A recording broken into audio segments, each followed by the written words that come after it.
Hi everyone, your immigration lawyer Mustafa Setin here with you for another video. Today I want to talk about E-visa type. It's a very popular visa type. A lot of people have been reaching out to me and asking questions, and I've seen something common. There are certain common misunderstandings.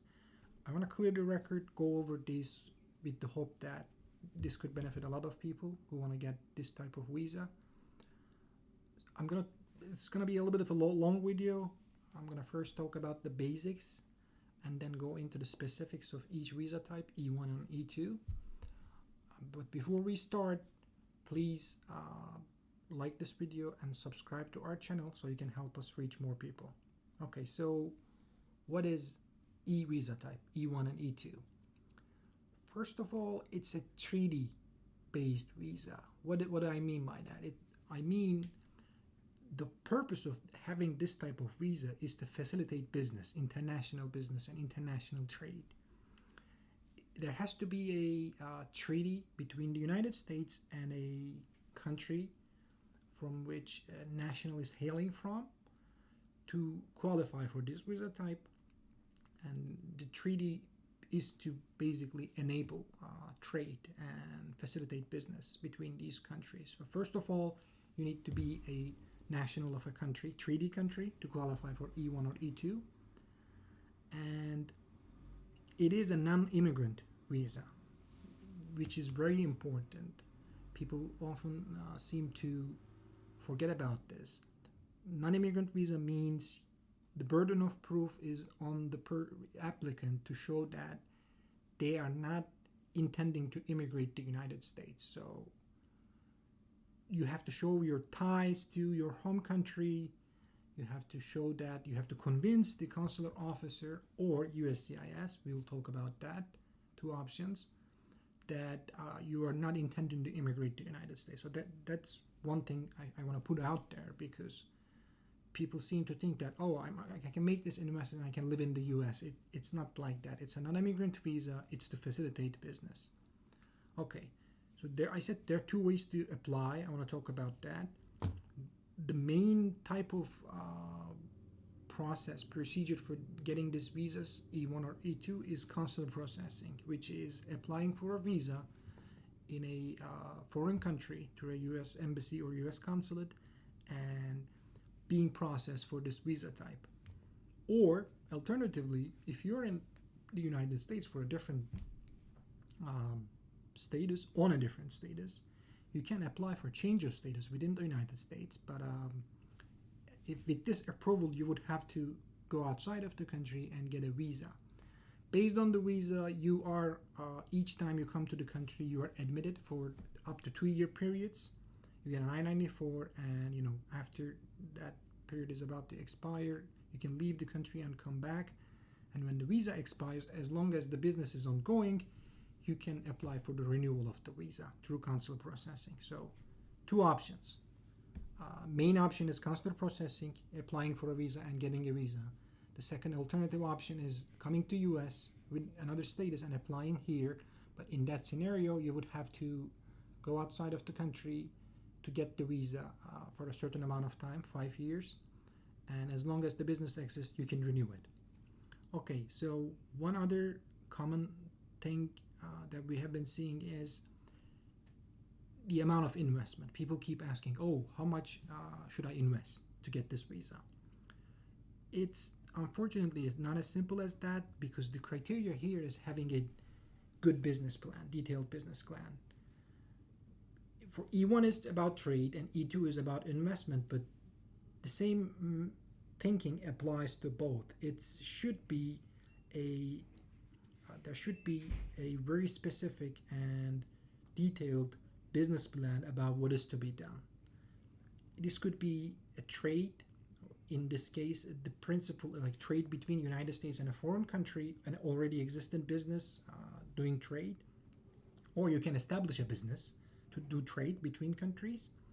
In that case, the trade principal portion of your trade must be with US. You can be trading with other countries, but the principal trade must be with US, and the amount of trade should be substantial. and the way it is reflected is you're providing job, you're generating income, and income more than just your livelihood, to provide for your livelihood, the visa applicant. More jobs, more income, the prospects of this being reflected on the business plan and in a detailed business plan means better visa, the better prospects of securing a visa. This is pretty much what E-1 is like, and E-2 is an investment within United States. So it doesn't have to be trade. It can be an investment within United States, and there are certain factors about this investment. First of all, the investment must be in place prior to applying for this visa, which is important. So the planning, the homework must be done before, and the investment, if it's going to be in the form of taking over an existing business, the existing business should have the documents, the data to show that it's will continue to operate in a successful manner. It will continue to generate an income for the new owner.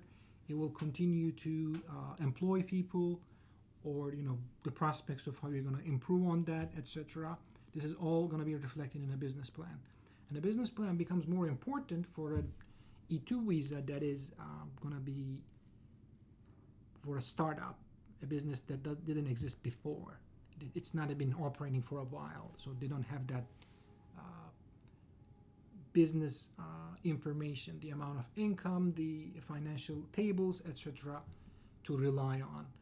If it's a startup, it becomes more important. The business plan becomes more important because you need to show that you will be generating an income more than your livelihood, their prospects of securing jobs for other people.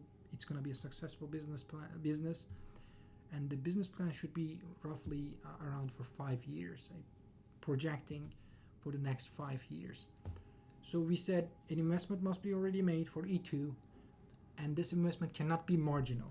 It has to be,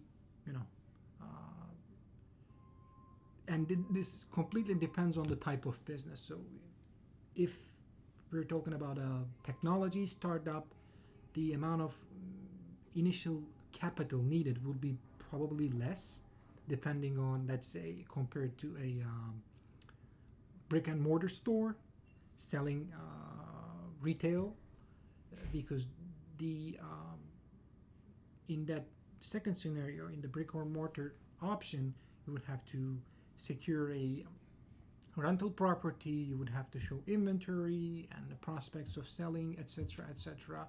A technology startup could be more, could require less of a capital in terms of showing that it's not going to be a marginal investment. So there are certain factors, like I've been touching on these before, but I want to go over this briefly. To increase the chances of securing a visa, the chances of showing in your business plan that there will be job opportunities, you will generate income more than your livelihood, and substantially above a certain amount of income required for you, and you will not be competing in the job market. You might be, basically, you will be providing something more, and you're developing this business and directing business, managing, or you can have a controlling interest.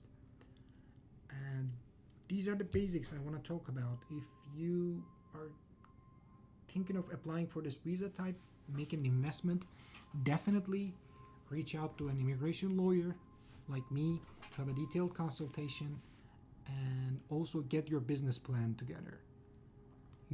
Because we cannot help you as lawyers to put together a business plan. It's going to be your business, you will be operating that. You should have the prospects of, you should have the driving force to operate a successful business, to take over a successful business, or to start up a successful business. So we can only help with the legal aspects, and the business aspects must be coming from you, or you should have the resources to rely on the people to successfully operate a business like this. Thank you for watching, and stay